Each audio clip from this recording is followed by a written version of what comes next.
ജ്ഞാനമുണ്ടെങ്കിൽ മാത്രമേ ജീവിതം സന്തോഷപ്രദമാകൂ എന്നുള്ളത് കൊണ്ട് എല്ലാവരും ചേർന്ന് ആബാലവൃദ്ധം ജനങ്ങൾ, ചെറിയ കുട്ടി മുതൽ വലിയ പ്രായമുള്ള ആൾക്കാർ വരെയും ഇന്ന് ഈ സ്കൂളിൽ എത്തിച്ചേർന്ന് സ്വാമിജി ഞങ്ങളെ അനുഗ്രഹിക്കണം, ആശീർവദിക്കണം, ഞങ്ങളുടെ ജീവിതത്തിൽ സന്തോഷമായിട്ട് മുന്നോട്ട് പോകാൻ നമുക്ക് വഴി കാട്ടണം എന്നുള്ളത് കൊണ്ട് ഇന്ന് എല്ലാവരും ഇവിടെ വന്ന് ഈ ഗുരുപൂർണിമ ദിനത്തിൽ സ്വാമിജിയുടെ മുൻപിൽ വന്ന് പുഷ്പാർപ്പണം, ഗുരുകാണിക്ക സമർപ്പണം അതെല്ലാം ചെയ്ത് മനസ്സോടുകൂടി സന്തോഷത്തോടുകൂടി, ഈ കുട്ടികളെയൊക്കെ കണ്ടാൽ അറിയാം എല്ലാവരും ഭയങ്കര സന്തോഷത്തിലാണ്.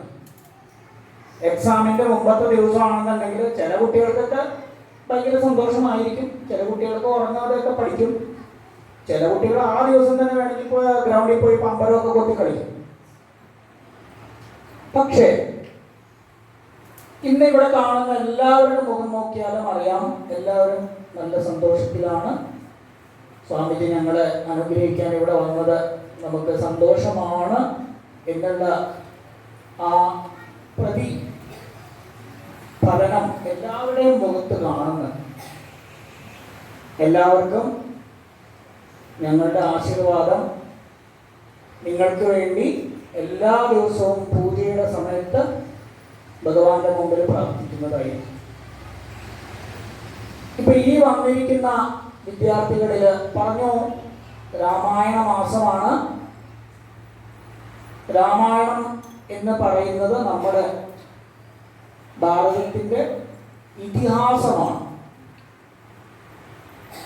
നമ്മൾ ഇതിഹാസത്തിൽ നിന്നും പഠിക്കുന്നത് എന്താണെന്ന് പറഞ്ഞാൽ ഓരോ സന്ദർഭങ്ങളിലും നല്ല വ്യക്തികൾ കടന്നുപോയ ആ സന്ദർഭം നോക്കി അവരെന്താണ് ആചരിച്ചിരിക്കുന്നത് അത് നമ്മുടെ ജീവിതത്തിലും നമ്മൾ ആചരിച്ചു കഴിഞ്ഞാൽ നമ്മുടെ ജീവിതം സന്തോഷമാകും എന്നുള്ളത് കൊണ്ടാണ് നമ്മൾ രാമായണ മാസത്തിൽ രാമായണം അമ്പലങ്ങളിൽ അല്ലെങ്കിൽ ആശ്രമങ്ങളിൽ അല്ലെങ്കിൽ വീടുകളിൽ അത് പാരായണം ചെയ്ത് വിളക്ക് കൊളുത്തി ആ ദേവനെ ശ്രീരാമനെ നമസ്കരിച്ച് ഞങ്ങളുടെ ജീവിതം നല്ലതാകണമെന്ന് പ്രാർത്ഥിക്കും. ഇങ്ങനെ ഇവിടെയുള്ള ആ വിദ്യാർത്ഥികൾ എത്ര പേരുടെ വീട്ടിൽ രാമായണം വായിക്കുന്നുണ്ട്?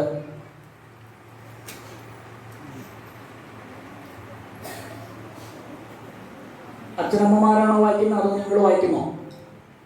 നിങ്ങൾ വായിക്കുന്നുണ്ടോ? നിങ്ങൾ വായിക്കണം.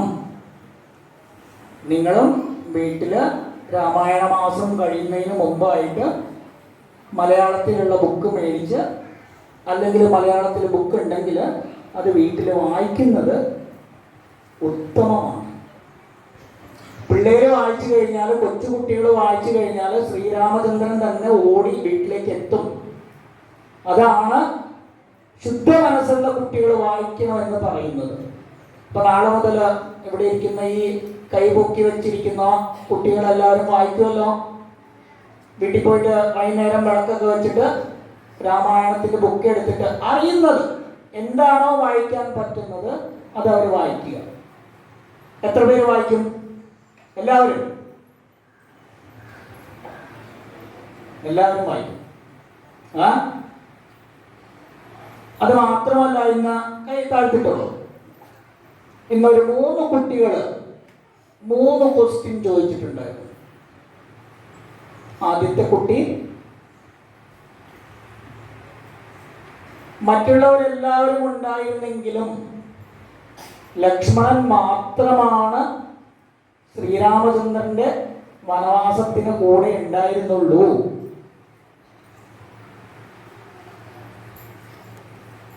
അത് ആദ്യത്തെ പ്രശ്നം. രണ്ടാമത്തെ പ്രശ്നം, രണ്ടാമത് ആരാ ചോദിച്ചേ?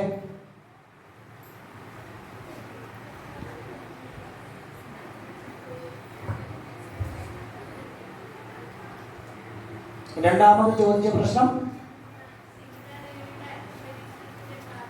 സീതാദേവി രാമായണത്തില് അഗ്നി പരീക്ഷയ്ക്ക് വിധേയായി.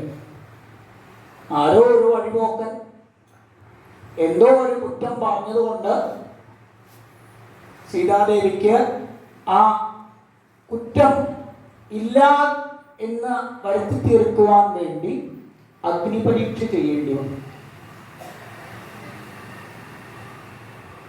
മൂന്നാമത്തെ ക്വസ്റ്റ്യൻ ആയിട്ടല്ല വന്നിരിക്കുന്നത്. മൂന്നാമത്തെ എന്തോ ചെറിയ കാര്യം പറഞ്ഞു എന്ന് മാത്രമേ ഉള്ളൂ. ആരാണ് മൂന്നാമത്തെ ക്വസ്റ്റ്യൻ പറഞ്ഞത്? എന്താണ് പറഞ്ഞത്?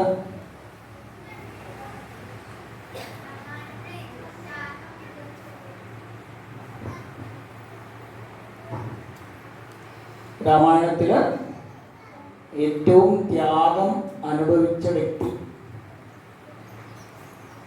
ആ രാമായണം കണ്ടു കഴിഞ്ഞാൽ അറിയാം, രാമായണം വായിച്ചു കഴിഞ്ഞാൽ അറിയാം.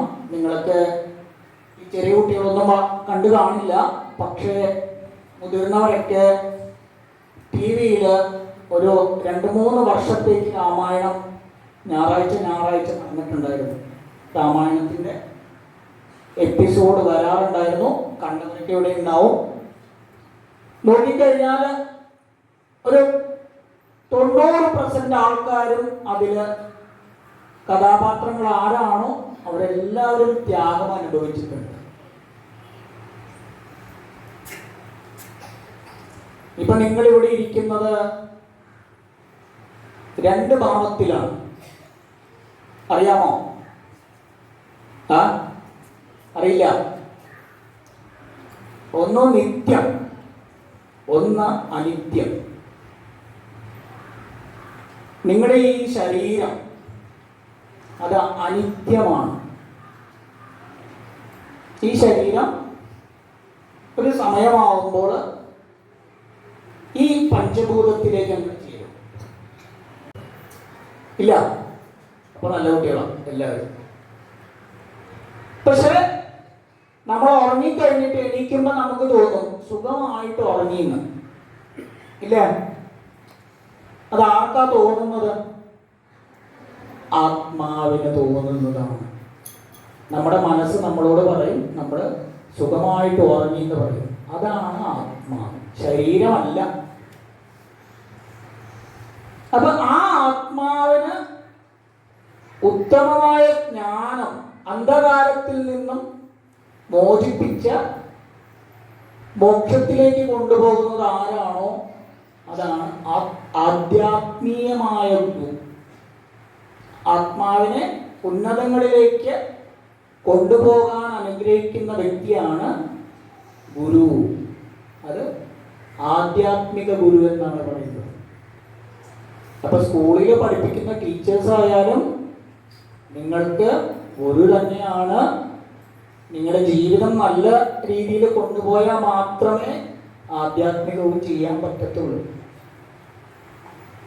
അതുകൊണ്ട് ഇന്ന് ഈ ഗുരുപൂർണിമ ദിനത്തിൽ നിങ്ങളേവരും സ്വാമിജിയുടെ വന്ന് ഞങ്ങളെ അനുഗ്രഹിച്ചു. നമ്മുടെ ജീവിതം നല്ല രീതിയിൽ മുമ്പോട്ട് പോകാനായിട്ട് ഞങ്ങളെ അനുഗ്രഹിക്കണം എന്ന് നിങ്ങളെല്ലാവരും സദ്ഭാവനയോടുകൂടി പ്രാർത്ഥിച്ചിട്ടുണ്ട്. അത് ഞങ്ങൾ ദൈവത്തിൻ്റെ ഇവിടെ സത്യനാരായണ ദേവത, അതുപോലെ സരസ്വതി, വിഘ്നവിനായകൻ എല്ലാവരും ഉണ്ട്. അവരുടെ മുമ്പിൽ നിങ്ങളുടെ ഈ പ്രാർത്ഥന ഞങ്ങൾ സമർപ്പിക്കുന്നു.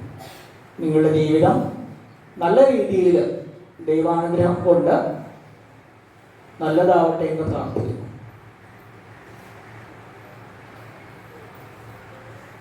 എന്തുകൊണ്ട് ലക്ഷ്മണൻ മാത്രം അനുഗമിച്ചു?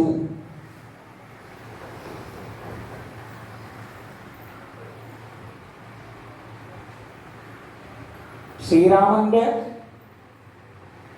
അനിയൻ മാത്രമല്ല, ഉത്തമ സുഹൃത്തായിട്ടായിരുന്നു ലക്ഷ്മണൻ ശ്രീരാമന്റെ കൂടെ ഉണ്ടായിരുന്നത്.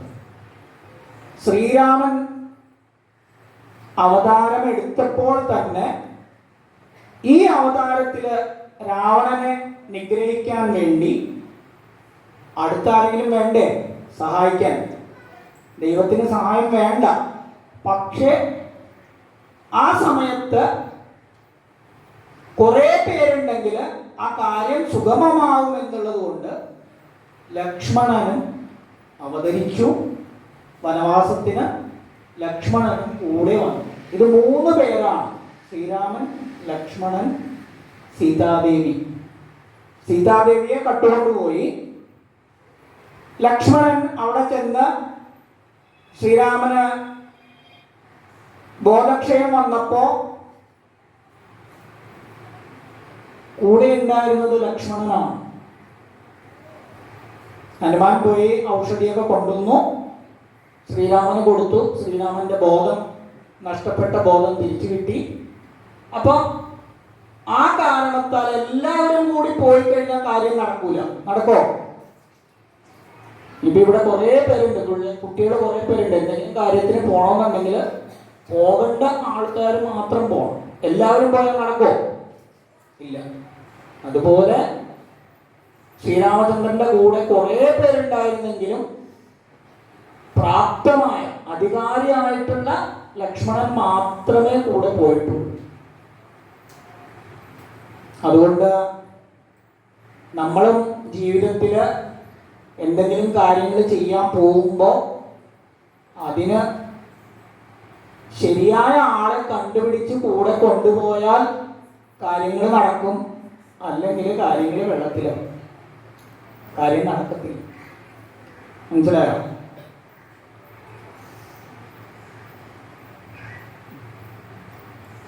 രണ്ടാമത്തെ ക്വസ്റ്റ്യൻ, സീതാദേവിയുടെ അഗ്നിപരീക്ഷ. നിങ്ങൾക്ക് തോന്നുന്നുണ്ടോ സീതാദേവിയെ രാവണൻ കട്ടുകൊണ്ട് പോയി എന്ന് തോന്നുന്നുണ്ടോ? ആർക്കെങ്കിലും?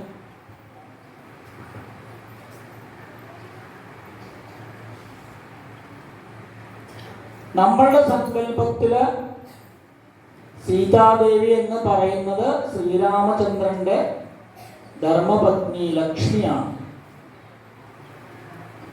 അതും പതിവ്രതയാണ്. പതിവ്രതയായ ഒരു സ്ത്രീയെ കണ്ണുകൊണ്ട് നോക്കാൻ പോലും അന്യപുരുഷന് സാധിക്കില്ല. അതാണ് തത്വം. അപ്പൊ സീതാദേവിയെ കട്ടുകൊണ്ട് പോവാൻ സാധിക്കുമോ? സാധിക്കുകയില്ല. അങ്ങനെയുള്ള സന്ദർഭത്തില് സീതാദേവിയുടെ പ്രതിച്ഛായ, ഛായ മാത്രമാണ് രാവണൻ കട്ടുകൊണ്ട് പോയത്. സീതാദേവി, ലക്ഷ്മി സ്വരൂപിണിയായ സീതാദേവി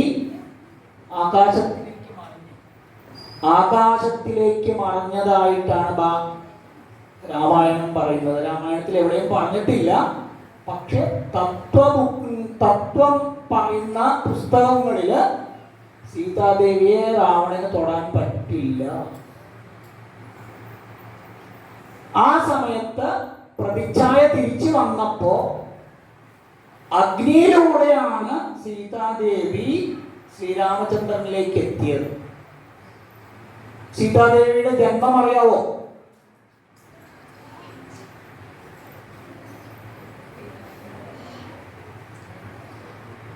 ഭൂമി ഉഴുതുകൊണ്ടിരിക്കുമ്പോ അതിന്റെ ഉള്ളിൽ നിന്നും കിട്ടിയ ഒരു കുട്ടിയാണ് സീതാദേവി.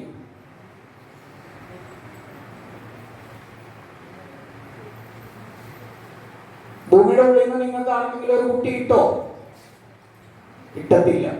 പക്ഷെ സീതാദേവി ലക്ഷ്മി സ്വരൂപിണി ഭൂമിയുടെ ഉള്ളിൽ നിന്നും പുറത്തേക്ക് വന്നതാണ്. അങ്ങനെ അഗ്നിപരീക്ഷ, അഗ്നിയിലേക്ക്